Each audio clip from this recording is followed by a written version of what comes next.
সকালবেলাকার চায়ের সঙ্গে সবাইকে জানাচ্ছি গুড মর্নিং। কেমন আছো সবাই? আশা করছি সবাই অনেক ভালো আছো। আমরাও ভালোই আছি। তো বন্ধুরা, সকালে উঠে আমি বানিয়ে নিলাম রুটি। ওই দেখো, ওভেনের মধ্যে আটার গুঁড়োগুলো পড়ে পড়ে আছে, আর সাথে বানিয়ে নিলাম চা। চা আর রুটি দিয়ে আমাদের ব্রেকফাস্ট হবে। তারপর লেগে পড়বো কাজে। তো দেখো, সকাল সকাল আমার বর আমাকে কাজে লাগিয়ে দিয়েছে। আসলে ও গাছের ডালগুলো কাটলো, আমাকে বলল যে এগুলো তুমি এখন একটুখানি টেনে পুকুরে ফেলে দাও। পুকুরে আমি কাটবো, তাহলে পাতাগুলো ওখানেই জড়ো হয়ে থাকবে, ওখানেই আমি ওগুলোকে পোড়াতে পারবো। আর ও ওইদিকে দেখো বসে গিয়ে রেস্ট নিচ্ছে, ও ওই যে ব্রেঞ্চের মধ্যে বসে আছে। তো আমি ডালগুলো এইদিকে ফেলে ফেলে দিচ্ছি। তো অনেকক্ষণই লাগলো, আর আমার মনে হচ্ছিল এই গাছের পাতাগুলো আমার ক্যামেরাটাকে ট্রাবল দিচ্ছে, তাই আমি এসে পাতাগুলোকে মানে গাছটাকেই উপড়ে ফেলতে চেয়েছিলাম। তো গাছটা তো আর উপড়ে ফেলতে পারলাম না, পাতাগুলোকেই ফেলে দিলাম আর কি। তো যাই হোক, গাছের ডাল না মাঝে মাঝে কেটে দিতে হয়, তাহলে এখন যে নিচে ফলের গাছগুলো আছে, যেমন আম গাছ, কাঁঠাল গাছ, সেগুলো রোদ না পেলে ফল দেবে না, তাই জন্য ডালগুলো কেটে দেওয়া হচ্ছে। আর ডাল কেটে দিলে নাকি গাছ মোটা হয়, না হলে নাকি গাছ মোটা হয় না। তো যাই হোক, এরকম কথা আছে, যার জন্য এগুলো ভালো করে পরিষ্কার করে দেওয়া হচ্ছে। ওই আর কি, একটা কথা আছে না, যতই তুমি মানে ওপরের দিকে উঠতে চাইবে তোমাকে টেনে ধরা হবে, ঠিক সেরকমই হয়েছে। গাছ যতই উপরের দিকে উঠতে চাক না কেন, আমরা নিচের দিকে টেনে দেবো, মানে কেটে দেবো, মোটা হতে দেব না। তো কিছু কিছু মানুষ এরকম আছে, তুমি যখন মানে ওপরের দিকে উঠতে চাইবে তোমাকে টেনে নিচে নামাবে, আর যখন তুমি ব্যর্থ হবে তখন তো হাসার কোনো ঠিকই থাকবে না, মানে হেসে কেঁদেই দেবে আর কি, হাসতে হাসতে কেঁদে দেবে। তো সেগুলো আবার অন্য মানুষেরা করে না, দূরের মানুষেরা, অচেনা মানুষেরা করে না, নিজেদের মানুষেরাই করে। যাই হোক, আমি দেখো কাজ করে পুরো হাঁপিয়ে গেছি, আর পারছি না। হ্যালো হ্যালো হ্যালো, আসসালামু আলাইকুম everyone, good morning, welcome back to our channel মাসুমনিকা YouTube চ্যানেলে তোমাদের অনেক অনেক স্বাগত, অনেক অনেক ভালোবাসা জানাচ্ছি। কেমন আছো সবাই? আশা করছি সবাই অনেক ভালো আছো। আমরা মোটামুটি ভালোই আছি, এক নিঃশ্বাসে অনেকগুলো কথা বলে দিলাম। তো বন্ধুরা, সকাল থেকে অনেক কাজ করছিলাম, দেখতেই পেলে তোমরা, গাছের ডাল কাটছিল, তো আমি সেখানে একটু হেল্প করছিলাম টানাটানিতে, আর ওইদিকে কাজের মাঝখানে আমি এইদিকে ভিডিও করার কথা পুরো ভুলে গিয়েছি। আর কালকে শর্টস বানানোর জন্য কানেরটা খুলেছি, আর পড়াই হয়নি। কানেরটা না পড়লে কীরকম লাগে, গলায় না থাকলেও কিছু মনে হয় না, কিন্তু কানেরটা না পড়লে ভীষণই খারাপ লাগে। তো এদিকে দেখো, বাসনগুলো মেজে এনে রেখে দিয়েছি। রাতে কালকে বাসন মাজিনি, ভীষণই ঠান্ডা ছিল।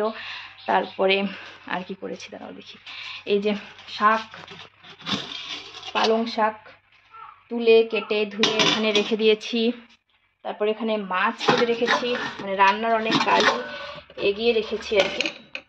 এই দেখো, লোটে মাছ আর পালং শাক দিয়ে মাছের ঝোল রান্না করব। ভাত বানানোর জন্য হাঁড়িতে পানি সব কিছু নিয়ে এসেছি, দেখো। তো চলো, এখন আমি এই যে মাছ টাছ কাটলাম, তারপর খড়ি টড়ি টানাটানি করলাম, গরম লাগছে তো গোসল করে এসে ভাতটা বসিয়ে দেবো, তারপর মাছ রান্না করব। তো চলো, গোসলটাই আগে সেরে আসি, গরম লাগছে। এই দেখো, এই সব গাছেরই পেছন টেনে ধরা হয়েছে, মানে ডাল ডুল সব কেটে দেওয়া হয়েছে। আর এই যে এখানে ডালগুলো পড়ে পড়ে আছে, আর মাসুমের বাবা এখানে ডালগুলো এখন কাটছে।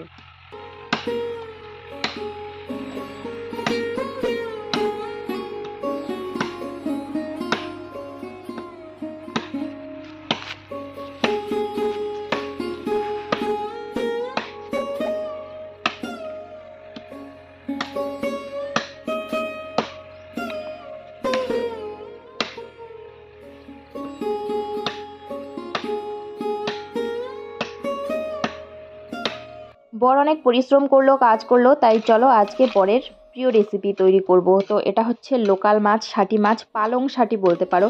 যেরকম পালক পনির হয় না, সেরকমই অনেকটা আর কি।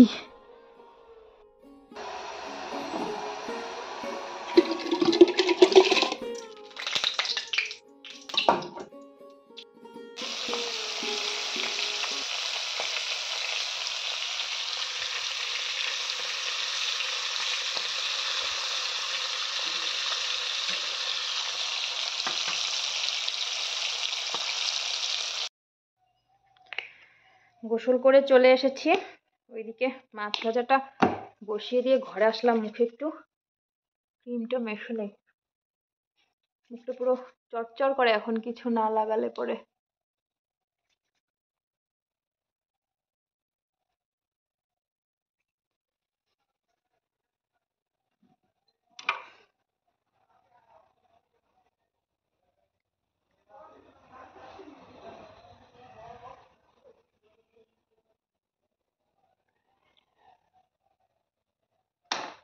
লিপ বাম আর এই যে কানেরটাও পরে নেই সাথে, পুরো চেঞ্জ হয়ে গেল এখন না দেখতে। তো আমি ছোট ছোটই পরি, ছোট ছোটই পরতে ভালো লাগে। আর আমি এই যে পেছনে চাপ দেওয়াগুলো, প্যাচ লাগানোগুলো করতে পারি না, কান ফুলে যায়, ঘা হয়ে যায়, তাই জন্য এরকমই করি।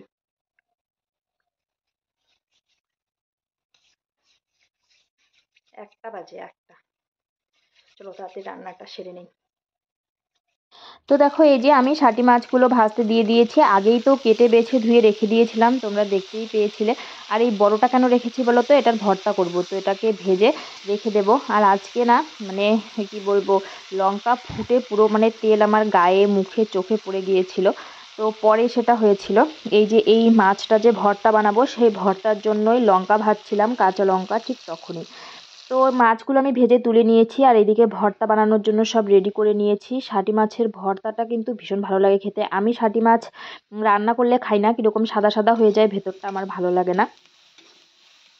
তো এই দেখো এইদিকে আমি রান্না করার জন্য তো শাক টাক সব কিছু বেছে রেখে দিয়েছিলাম। এখন এখানে পেঁয়াজ কাঁচা লঙ্কা তেল দিয়ে ভেজে নিলাম, আর মশলা দিয়ে দিয়েছি এখানে জিরে আর হলুদ দিয়ে, একটু লবণও দিয়েছিলাম হালকা, দিয়ে মানে ভেজে নিয়ে তারপরে শাকটাকে দিয়ে দেবো। শাকটা যখন মানে কমে আসবে, অল্প একটু হয়ে যাবে, একটু সেদ্ধ সেদ্ধ হয়ে যাবে, তখন আমি মাছটা এর মধ্যে দিয়ে দেবো, দিয়ে একটুখানি কষিয়ে ঝোল করার জন্য একটু পানি দিয়ে দিব, ব্যাস তাহলেই হয়ে যাবে। আর হ্যাঁ, শেষে অবশ্যই ধনেপাতা দিয়ে নামাতে হবে, নাহলে পালং শাকের গন্ধটা কিন্তু একটু উগ্র টাইপের, সবাই সহ্য করতে পারে না।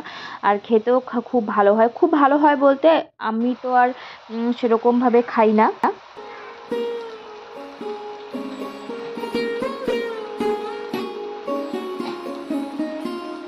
কিন্তু হ্যাঁ, মাছ না খেলেও শাক একটুখানি নিয়ে আমি খাই। পালং শাকটা শরীরের জন্য খুবই স্বাস্থ্যকর, পুষ্টিকর। তো দেখো এখানে ভর্তাটা বানাচ্ছি, কাঁটাগুলো আমি ফেলে দিয়েছি, বেছে নিয়েছিলাম অফ ক্যামেরায়, এখন এখানে ভালো করে মেখে নিচ্ছি।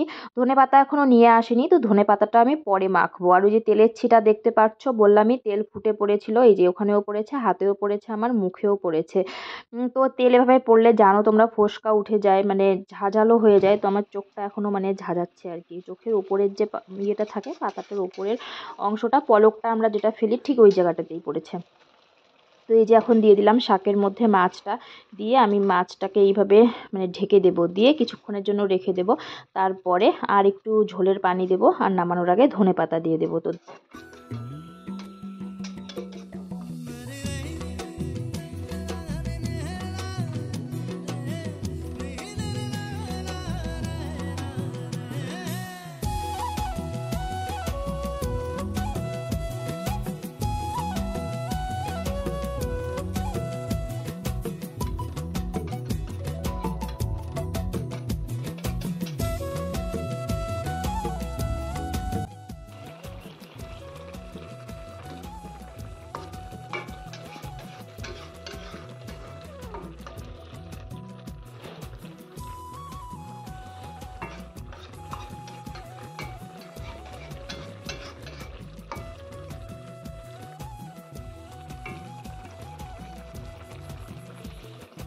তো বন্ধুরা, রান্না হয়ে গিয়েছে, আমি বাইরে আসলাম। মাসুমের বাবাকে এসে বলছি যে ওঠো, গোসল করো। তো ওইদিকে এখনও খড়ি কাটছে, আর আমাকে বলছে উপরে যেগুলো ছোট ছোট ডাল আছে সেগুলো দাও নিচে ফেলে, তো আমি সেগুলোই দিয়ে দিচ্ছি। তো দিয়ে এসে আমি বাবাকে একটু সবজি দিয়ে আসবো, তারপরে মাসুমের বাবার গোসল করা হয়ে যাবে। গোসল করা হয়ে গেছে, এখন খেতে বসে গিয়েছে। তো আমি এই যে ভাত বেড়ে নিচ্ছি এখন, আর ভাত বেড়ে নিচ্ছিলাম হাত দিয়ে, কিন্তু হাতে এত গরম লাগছিল, হাতা নিয়ে আসবো। ভাতটা হচ্ছে আজকে নাড়ানোই হয়নি, দেখো ধোয়া বেরোচ্ছে, হাত দিয়ে ভালো করে নামানোই যাচ্ছিল না। তো হাতা দিয়ে ভাত বেড়ে নেব। আর মাসুম তো বাড়িতে নেই, মাসুম গিয়েছে ওর নানু বাড়িতে, ওর নানু বাড়ি গেলে একদম বিকেলবেলা করে আসে। তো এখন এই যে আমরা দুজনে খেয়ে নেব, মাসুম ওখানে মাংস ভাত খাবে। তো যাই হোক, আমরা শাক ভাত খাই। আর আমি ভর্তাটা করেছি আমার জন্য, আমি না শাটি মাছের ভর্তাটা খেতে খুব পছন্দ করি, কিন্তু সবজিতে দিলে, ঝোলে দিলে কেন জানি না আমার খেতে কীরকম লাগে, ভালো লাগে না। তো যার জন্য খাই না। তো একটুখানি শাক নেব আর ভর্তা দিয়েই খেয়ে নেব। আর শাটি মাছের এরকম ভর্তা করলে ভর্তা দিয়ে কিন্তু পুরো এক থালা ভাত খেয়ে নিতে পারবে। আর এই যে ধনেপাতা কুচি করে দিয়েছিলাম, মাখিনি, তো আমি মেখে এখন ভর্তা দিয়ে ভাতটাকে খেয়ে নেব। আর একটুখানি শাক নেব টেস্ট করার জন্য। তো পালং শাক আমার বিশেষ একটা পছন্দ না, কিন্তু তাও খেতে হয় আর কি, শুধু ভর্তা দিয়ে ভাত খেতে কেমন লাগে। তো এই যে এইটুকু নিলাম, এইটুকু দিয়েই আমি টেস্ট করব। তো খাওয়া আমাদের হয়ে যাবে, হয়ে যাওয়ার পর কিছুক্ষণ পরেই মাসুম চলে আসবে। খেয়ে দিয়ে আমরা একটুখানি রোদে বসেছিলাম, এত ঠান্ডা দিয়েছে আমাদের এদিকে আজকে। তো ওই যে মাসুমের বাবাকেও দেখো গোসল করে পুরো ঠান্ডা লেগে গিয়েছে, পুরো জামা কাপড় পরে খেতে বসেছে আর কি, এত ঠান্ডা পড়েছে। পুরো হাতে আর পায়ে ঠান্ডা লাগে, বিশেষ করে পায়ে এত ঠান্ডা। তো এরপরে মাসুম চলে আসবে। মাসুম খায় দুধ দিয়ে গুঁড়া, গুঁড়া খাওয়া মাসুম। আচ্ছা মা, আমাকে আগে এটা বলো, আমি তোমরা কখনো না বলে ফোনটা নিয়ে বসি? না না, ফোন নিয়ে কিসের বসে না বলে। খাও খাও তাড়াতাড়ি, খেয়ে একটু বলে তো বলো তো কেমন হয়েছে, টেস্টি নাকি? খাও একটু। দেখি গরম নাই বলতেছি, ঠান্ডা করে দিছি, খেয়ে দেখো। আগে আমার নতুন দাঁতটা দেখে নাও। দেখছি নাও।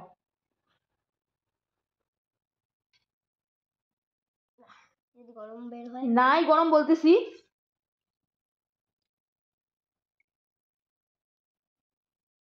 আচ্ছা গরম, একটু গরম নেই। কেমন টেস্টি?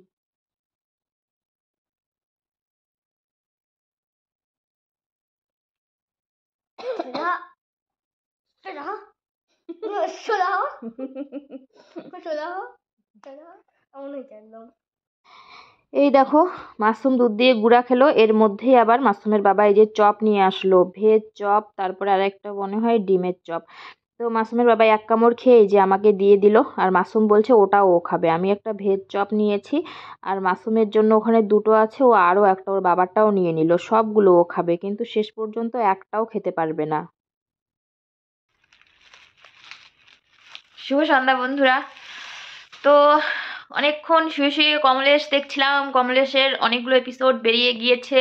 আমাদের কোচবিহারের হচ্ছে যে সিনেমা মৃন্ময় রয়েছে তার নতুন চ্যানেলের ক্রিয়েশন ওয়েব সিরিজ।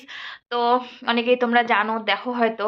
আমি আগে ধোয়াবাড়ি দেখেছিলাম, তো কমলেশটা বেশ মজাদার মনে হচ্ছে। দেখলাম অনেকক্ষণ, 4টে এপিসোড বেরিয়েছে। তো 4টে এপিসোডই শুয়ে শুয়ে দেখলাম, দেখে এখন উঠে আসলাম। মাসুমের বাবা এই যে বাজার থেকে নিয়ে এসেছিল চপ, চপ খেলাম। আর এই যে বিস্কুট, বেগুন, সিম, কাঁচা লঙ্কা এই সব কিছু নিয়ে এসেছে। বলল যে এই যে ইয়ে খাবে, রাত্রে বেগুন ভর্তা দিয়ে রুটি খাবে।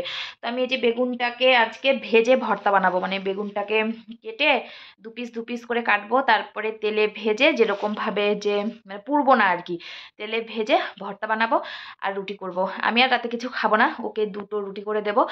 আর মাসুমকে হচ্ছে ভাত আছে, ভাত গরম করে ওকে একটুখানি খাইয়ে দেবো, তাহলে হয়ে যাবে। আর আমার হচ্ছে এক তো খিদে নেই, তার উপরে হচ্ছে পেটটা একটু একটু ব্যথা করছে এই সাইডে। তো ভাবছি আর রাত্রে কিছু খাবো না। তো এই হলো আজকের রান্না বান্না, রাতের খাওয়া দাওয়া। আর কি বলবো বলো, ভিডিও শেষ করে দেবো এখানেই, ভিডিও এডিট করব বসে বসে। আর এই যে চোখ মুখ দেখতে পাচ্ছ, আমি বুঝতে পারি না কেন জানি না, মানে ঠান্ডার হলেই, বেশি ঠান্ডা পড়লেই আমার কেন জানি না এত মাথা ব্যথা করে, চোখ ব্যথা করে ওই। আর ওই যে চোখটা আবার দেখানোই হচ্ছে না। আগেরবার তো ব্যাঙ্গালোরে যাওয়ার আগে ডাক্তার দেখাতে গিয়েছিলাম সরকারি হাসপাতালে, সেখানে তো সব ডামাডোল হয়ে গেল। তো তারপরে আর যাওয়াও হলো না, তো চোখ ভীষণই ব্যথা করছে আর কি। তো বেগুন ভর্তাটা আমি আগে বানাবো, আর রুটিটা যখনও আসবে তখন তাড়াতাড়ি করে বানিয়ে নেব, বানিয়ে রুটি আর বেগুন ভর্তা খেয়ে ও ঘুম দিয়ে দেবে। তো চলো আজকের ভিডিওটা এই পর্যন্তই রাখছি, দেখা হবে তোমাদের সঙ্গে নেক্সট ভিডিওতে। সবাই ভালো থেকো, সুস্থ থেকো, সাবধানে থেকো, নিজেদের যত্ন নিও, নিজেদের বাচ্চাদের যত্ন নিও। আমার ভিডিও ভালো লাগলে অবশ্যই লাইক কমেন্ট শেয়ার করে দিও, সাবস্ক্রাইব করে দিও। আজকের মতো বিদায় নিচ্ছি, সবাইকে আসসালামু আলাইকুম, শুভরাত্রি, টাটা। এই যে বেগুনটাকে নুন হলুদ দিয়ে ভেজে পেঁয়াজ কাঁচা লঙ্কা দিয়ে মাখবো।